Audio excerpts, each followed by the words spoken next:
यार option selling में ना फंड बहुत लगता है और रिटर्न भी बहुत कम मिलता है। लेकिन मैंने सुना है कि ऑप्शन सेलिंग से कंसिस्टेंट प्रॉफिट निकालने की प्रोबेबिलिटी बहुत ज़्यादा है। अगर ऑप्शन सेलिंग 15-20 हज़ार में होती ना तो मैं भी कर लेता। क्या आपने भी ऑप्शन सेलिंग के बारे में ऐसे कुछ सुना है या आपको पता ही नहीं है कि ऑप्शन सेलिंग क्या होता है? तो ये वीडियो है आपके लिए। आज हम इस वीडियो में देखेंगे कि ऑप्शन सेलिंग कैसे करते हैं और वीडियो के एंड में मैं आपको एक ऐसी स्ट्रेटजी बताऊंगा जिससे आप ऑप्शन सेलिंग कम फंड्स में भी कर पाओगे और आपका रिटर्न भी नॉर्मली ऑप्शन सेलिंग करने से ज़्यादा होगा। अब ऐसे कैसे होगा, आइए जानते हैं। तो सबसे पहले ऑप्शन सेलिंग या जिसे ऑप्शन राइटिंग भी बोलते हैं, तो ये क्या होता है? तो हमने पहले सीखा था कि ऑप्शन बाइंग क्या है और हमने उसमें देखा था कि अगर मुझे लगता है मार्केट बढ़ेगी तो मैं कॉल बाय कर लूँगा और अगर मुझे लगता है कि मार्केट गिरेगी तो मैं पुट ऑप्शन बाय कर लूँगा। तो अगर आप ऑप्शन बाय कर रहे हो तो उसे सेल करने वाला भी कोई ना कोई होगा। अब आप कोई भी सिनेरियो ले लीजिए, अगर आप कोई चीज़ को बाय करने जाते हो तो आप तभी उसे बाय कर पाते हो जब उसे कोई बेचने वाला हो, नहीं तो आपको वो चीज़ मिलेगी नहीं। इसी तरह ऑप्शन में भी एक ऑप्शन कॉन्ट्रैक्ट का बायर होता है और एक ऑप्शन कॉन्ट्रैक्ट का सेलर होता है। तो जो ऑप्शन खरीदने की बजाय उन्हें बेचता है उनको हम कहते हैं ऑप्शन सेलर या ऑप्शन राइटर्स। अब इनका पर्सपेक्टिव ऑप्शन बायर से थोड़ा डिफरेंट होता है।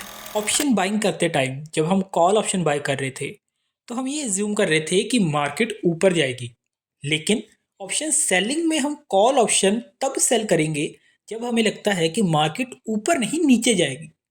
सिमिलरली पुट ऑप्शन हम तब सेल करेंगे जब हमें लगता है कि मार्केट ऊपर जाएगी। अब आपके मन में ये क्वेश्चन आ सकता है कि हम ऑप्शन बाइंग करके भी तो दोनों तरफ का फायदा ले ही रहे थे, ऊपर जाने का भी और नीचे जाने का भी। ऊपर जाने के लिए कॉल ऑप्शन बाय कर रहे थे और नीचे जाने के लिए पुट ऑप्शन। तो ये ऑप्शन सेलिंग करने की क्या ज़रूरत है हमें? तो इसका जवाब है ऑप्शन सेलिंग का दूसरा फायदा, दैट इज थीटा डिके, या फिर जिसे हम आसान भाषा में कहते हैं टाइम वैल्यू का कम होना। अब हमने जाना था कि ऑप्शन के प्रीमियम में इंट्रिंसिक वैल्यू और टाइम वैल्यू दोनों होती हैं। अगर आपको इंट्रिंसिक वैल्यू, टाइम वैल्यू या ऑप्शन के बारे में नहीं पता और आप इन्हें शुरू से जानना चाहते हैं तो आप हमारी दूसरी वीडियोस को रेफर कर सकते हैं जिनका लिंक मैं डिस्क्रिप्शन में दे दूंगा।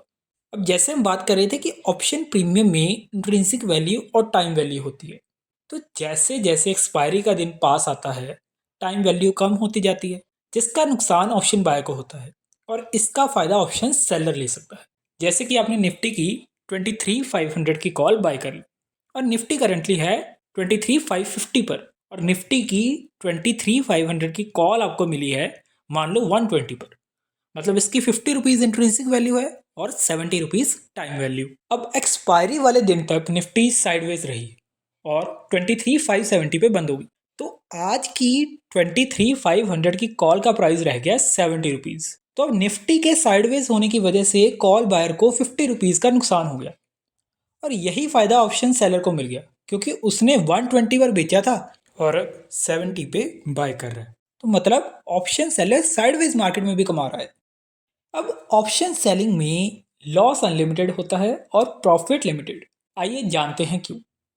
तो जैसे हमने पहली वाली एग्जांपल में 120 रुपीज़ पर 23,500 का कॉल ऑप्शन सेल किया था, मतलब 23,620 तक अगर निफ्टी क्लोज होती है तो मेरा लॉस नहीं होगा। तो 23,620 इसलिए लिया क्योंकि स्ट्राइक प्राइस है 23,500 का और ऑप्शन 120 के प्रीमियम पर सेल कर रहा हूँ। तो अगर निफ्टी 23,620 पर एक्सपायर होगी तो उस दिन सिर्फ इंट्रिंसिक वैल्यू बचेगी क्योंकि एक्सपायरी वाले दिन इंट्रिंसिक वैल्यू बचती है ऑप्शन की। मतलब 23,620 माइनस 23,500 जो कि बना 120 क्योंकि टाइम वैल्यू उसकी खत्म हो जाएगी। तो 23,620 मेरा ब्रेक इवन पॉइंट होगा। अब इससे ऊपर मार्केट जितना मर्जी जा सकती है, तो जितना ऊपर मार्केट जाती रहेगी उतना प्रीमियम बढ़ता रहेगा और ऑप्शन सेलर का उतना नुकसान बढ़ता रहेगा। लेकिन अगर नीचे जाने की बात करें तो निफ्टी 23,500 के नीचे चाहे जितना मर्जी चला जाए, ज़्यादा से ज़्यादा ऑप्शन की वैल्यू ज़ीरो हो जाएगी। तो मैक्सिमम प्रॉफिट तो मुझे 120 का ही होगा, लेकिन ऑप्शन सेलर को लॉस जितना मर्जी हो सकता है, जबकि ऑप्शन बाइंग में लॉस लिमिटेड था और प्रॉफिट अनलिमिटेड था। तो इसमें उल्टा है, जो ऑप्शन बायर कमाएगा उतना ही नुकसान ऑप्शन सेलर को होगा और जितना ऑप्शन सेलर कमाएगा उतना ही मैक्सिमम नुकसान ऑप्शन बायर को हो सकता है। तो ऐसे देखने में ऑप्शन बाइंग ही बढ़िया लग रही होगी, जबकि दोस्तों ज़्यादा पैसा हमेशा ऑप्शन सेलर्स ही कमाते हैं। अब वो इसलिए क्योंकि जैसे मैंने स्टार्टिंग में कहा था कि इसमें प्रोबेबिलिटी ऑफ प्रॉफिट बहुत ज़्यादा होती है, क्योंकि ऑप्शन बायर का फ़ायदा तभी होता है जब मार्केट डायरेक्शनल मूव दे, और वो भी मोमेंटम के साथ। और ऑप्शन सेलर डायरेक्शनल और नॉन डायरेक्शनल दोनों मार्केट में कमाता है। वो ऐसे कि देखो, अब मुझे मार्केट का सेंटीमेंट समझ आ गया कि वो नेगेटिव है, मतलब मार्केट के ऊपर जाने की प्रोबेबिलिटी बहुत कम है। अब करंटली सपोज निफ्टी 23,500 पर है, मुझे पता है कि मार्केट गिरेगी, और चलो मुझे ये भी लग रहा है कि निफ्टी 23,000 तक गिरेगी, लेकिन अब कितने टाइम में गिरेगी ये प्रेडिक्ट कर पाना बहुत मुश्किल है। तो ऐसे केस में अगर मैं पुट बाय कर लेता हूँ और मार्केट ऊपर तो नहीं जाती, बट मेरे ऑप्शन की एक्सपायरी तक गिरती भी नहीं है, तो इस केस में मुझे ऑप्शन बाइंग में लॉस होगा टाइम डिके की वजह से। जबकि अगर मैं पुट बाय करने की बजाय कॉल सेल कर देता हूं, तो अगर मार्केट गिरती भी है मुझे तब तो प्रॉफिट होगा ही होगा, और अगर मार्केट साइडवेज भी रही मुझे तब भी प्रॉफिट होगा। तो इसलिए ऑप्शन सेलर की प्रोबेबिलिटी ऑफ प्रॉफिट बढ़ जाती है। अब ऑप्शन सेलिंग में फंड ज़्यादा लगते हैं ऑप्शन बाइंग से। अब ऐसा क्यों? ऑप्शन बाइंग करते टाइम हम सिर्फ उतना पे करते हैं जितना उस ऑप्शन का प्रीमियम होता है। अगर ऑप्शन का प्रीमियम है 120 और हम एक लॉट निफ्टी का बाय कर रहे हैं जो कि 75 क्वांटिटी का होता है, तो हमें 120 मल्टीप्लाई बाय 75 यानी कि 9,000 रुपीज़ अप्रॉक्स देने पड़ते हैं, क्योंकि यहाँ हमारा लॉस फिक्स है। मैक्सिमम 9,000 का ही लॉस हमें हो सकता है, क्योंकि अगर ऑप्शन की वैल्यू ज़ीरो हो गई तो मेरे 9,000 चले जाएंगे। ऑप्शन की वैल्यू नेगेटिव में तो जा नहीं सकती, इसलिए मेरा मैक्सिमम लॉस फिक्स है कि 9,000 ही होगा। तो मुझे बस उतना ही प्रीमियम देना पड़ता है।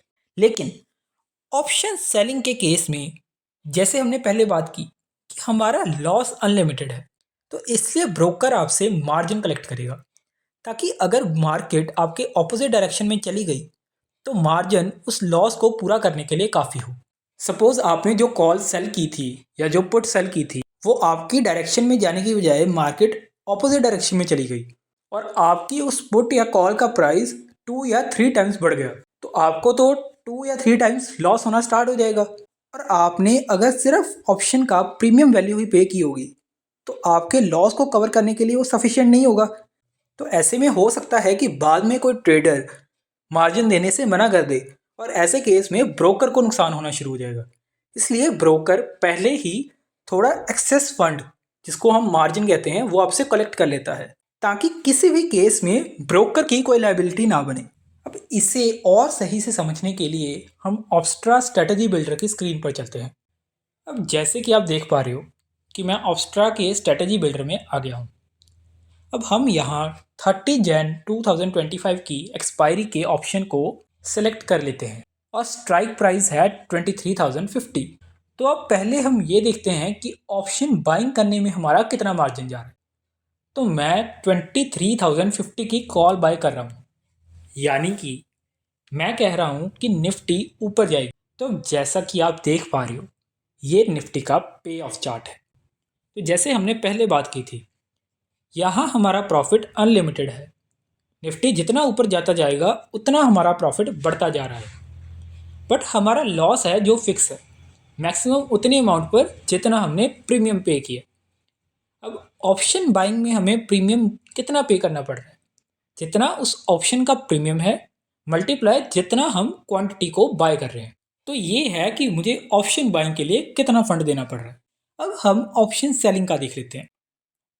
अब अगर सेम ही ऑप्शन सेम एक्सपायरी और स्ट्राइक प्राइस का मैं सेल करने जाता हूँ, तो आप देख सकते हैं कि अब मुझे अप्रॉक्स 65,000 का मार्जिन पे करना पड़ रहा है। ये इसलिए हुआ क्योंकि जैसे आप इसका पे ऑफ चार्ट देख पा रहे हो, मेरा मैक्स प्रॉफिट फिक्स है लेकिन लॉस अनलिमिटेड है। अब ऐसे देखने से ऑप्शन सेलिंग आपको बिल्कुल बेकार लग रही होगी। एक तो मार्जिन भी ज़्यादा लग रहा है, ऊपर से लॉस भी अनलिमिटेड। लेकिन जैसे मैंने कहा था, कंसिस्टेंट प्रॉफिट आप ऑप्शन बाइंग से ज़्यादा ऑप्शन सेलिंग में ही कमा सकते, क्योंकि ऑप्शन बाइंग करने में अगर मार्केट आपके डायरेक्शन में गया लेकिन उतना नहीं गया जितना आप चाहते थे, या फिर ना तो मार्केट आपके डायरेक्शन में गया ना ही आपके अगेंस्ट गया, वो साइडवेज हो गया, फिर भी आपका लॉस होगा। जबकि ऑप्शन सेलिंग में अगर मार्केट आपके डायरेक्शन में गया तब भी आपको प्रॉफिट होगा, और इनके साइडवेज भी रह गया तब भी आपको प्रॉफिट ही होगा, आपको लॉस नहीं होगा। लेकिन अब सवाल ये उठता है कि एक तो इतना ज़्यादा मार्जिन हर किसी के लिए स्टार्टिंग में पॉसिबल नहीं, और दूसरा लॉस भी अनलिमिटेड है। तो कहीं ऐसा ना हो कि कमाने के चक्कर में उल्टा और देना पड़ जाए। तो इसके लिए हम ऑप्शंस की स्ट्रेटजीज को यूज़ करते हैं, जिसमें से एक स्ट्रेटजी मैं आपको अभी बताता हूँ। उससे पहले आप एक बार इसमें प्रॉफिट के परसेंटेज को देख लो। अब हमारे दो मेन कंसर्न हैं, एक तो मार्जिन ज़्यादा और दूसरा लॉस अनलिमिटेड। लेकिन मार्जिन भी तो ज़्यादा इसलिए लग रहा है क्योंकि लॉस अनलिमिटेड है। मतलब अगर सिर्फ लॉस को हम लिमिटेड कर दें तो हमारा मार्जिन ऑटोमेटिकली कम हो जाएगा। तो अब इस लॉस को हम लिमिट करें कैसे? तो इसके लिए मैं क्या करूँगा कि निफ्टी के जिस स्ट्राइक प्राइस का ऑप्शन मैं सेल कर रहा हूँ उससे दूर के ऑप्शन, यानी कि अगर कॉल सेल कर रहा हूँ तो उस स्ट्राइक प्राइस से बड़े स्ट्राइक प्राइस की, और अगर पुट सेल कर रहा हूँ तो उस स्ट्राइक प्राइस से छोटे स्ट्राइक प्राइस की कॉल या पुट को बाय कर लूँगा। मैंने 23,050 की कॉल सेल करी है, तो मैं इससे बड़े स्ट्राइक प्राइस की 100 या 200 पॉइंट ऊपर, तो यहाँ मैं 200 पॉइंट ऊपर 23,250 की कॉल को बाय कर लूँगा। अब क्वांटिटी मैं सेम रखूँगा जितनी मैंने सेल की थी। तो अब आप देखिए अब क्या हुआ। अब मेरा प्रॉफिट तो लिमिटेड था ही, लेकिन मेरा लॉस भी लिमिटेड हो गया। वो इसलिए क्योंकि अगर निफ्टी 23,250 के ऊपर जाने लगेगी तो जितना लॉस मेरा 23,050 की कॉल को सेल करने से बढ़ेगा, उतना ही 23,250 की कॉल को बाय करने से प्रॉफिट बढ़ने लगेगा। तो इसलिए अब मेरा लॉस भी लिमिटेड हो गया और प्रॉफिट भी। और अब आप ध्यान से मार्जिन की तरफ देखिए, जहां आपको एक लॉट सेल करने के लिए 65,000 के नियर देना पड़ रहा था, अब आप एक लॉट केवल 16 to 17,000 में सेल कर पा रहे हो।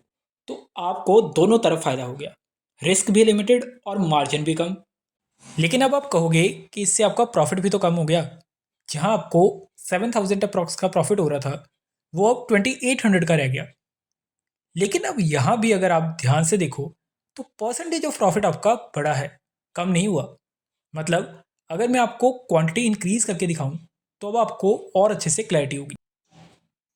जहाँ पहले आप 65,000 पर 7,000 कमा पा रहे थे, अब अप्रॉक्स उतने ही फंड 67,000 पे आप 11,500 अप्रॉक्स कमा रहे हो।